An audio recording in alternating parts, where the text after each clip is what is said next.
Dahulu kala ada seorang janda bernama Bok Rondo. Suaminya sudah lama meninggal. Sehingga dia tinggal di sana sendirian. Dia tidak memiliki anak dan dia berdoa kepada Tuhan untuk mendapatkan seorang anak.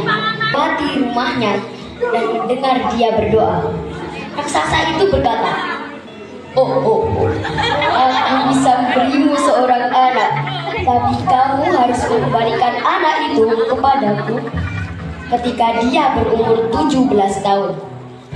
Bok Rondo sangat senang dan tidak memikirkan resiko kehilangan anak nantinya. Berikan bibit timun dan meminta Bok Rondo untuk menanamnya di sekitar rumahnya. Keesokan harinya, dia menanam benih seperti yang diminta raksasa itu. Tak lama kemudian, benih itu tumbuh setelah beberapa hari dan ada beberapa mentimun di sana.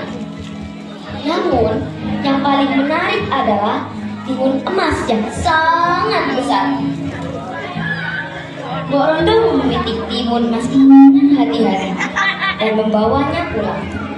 Dengan hati-hati, dia mengirisnya dan dia sangat terkejut karena ada bayi perempuan yang lucu di dalamnya. Kemudian, dia menamai bayi itu dengan nama Timun Mas. Dia sangat mencintai bayinya. Tahun demi tahun, Timun Mas telah tumbuh menjadi gadis kecil yang cantik dan manis. Dia juga sangat pintar dan baik hati. Itulah mengapa Bok Rondo terus memikirkan janjinya pada raksasa itu. Suatu malam, Bok Rondo bermimpi. Ia harus bertemu dengan orang suci yang tinggal di suatu tempat bernama Gunung Gundul. Orang suci itu bisa membantu menyelamatkan putrinya. Keesokan paginya, Bok Rondo berangkat ke Gunung Gundul.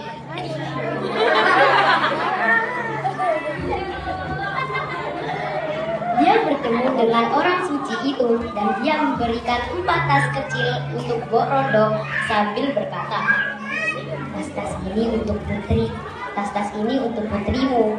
Katakan padanya untuk membuka dan menggunakannya satu persatu, kata orang suci itu. Bok Rondo menganggukkan kepalanya sebagai tanda bahwa dia mengerti perintah tersebut. Kemudian dia kembali ke rumah.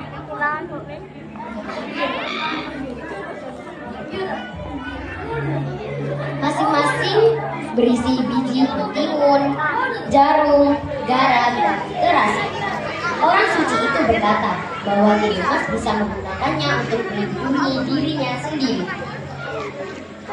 Sesampainya di rumah, Bok Rondo kemudian mengatakan tentang janjinya dengan raksasa dan tas yang diberikan oleh orang suci itu kepada putrinya. Beberapa hari kemudian, raksasa itu mendatangi rumah Bok Rondo dan meminta janji tersebut. Ingatlah janjimu, serahkan anak itu sekarang.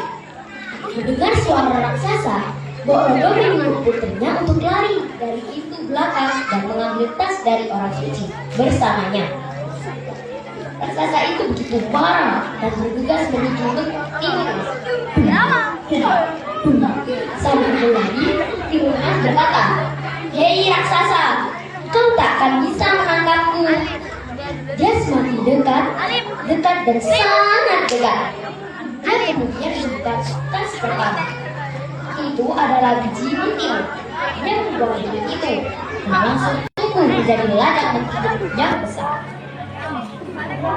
Raksasa itu memakan semuanya sehingga dia bisa lari lebih jauh. Namun, itu memberi raksasa lebih banyak kekuatan untuk mengejar gadis itu. Dia semakin dekat lagi. Setelah itu, dia membuka tas kedua yang berisi jarum dan meletakkannya di belakangnya. Jarum-jarum itu secara ajaib berubah menjadi pohon bambu rimbun yang berduri. Orang raksasa itu berdarah dan tergores. Sayangnya, dia berhasil dan mengejarnya lagi. Timun Mas membuka kantong ketiga dan menumpahkan garam yang ada di dalamnya. Itu membuat tanah yang di situ garam berubah menjadi laut yang sangat dalam. Raksasa itu hampir tenggelam di sana, tetapi dia berenang untuk menyeberanginya. Dari jauh, Timun Mas melihatnya. Dia kemudian membuka tas terakhir dan melemparkannya. Itu adalah terasi dan membuat tanah menjadi rawa besar, lumpur mendidih.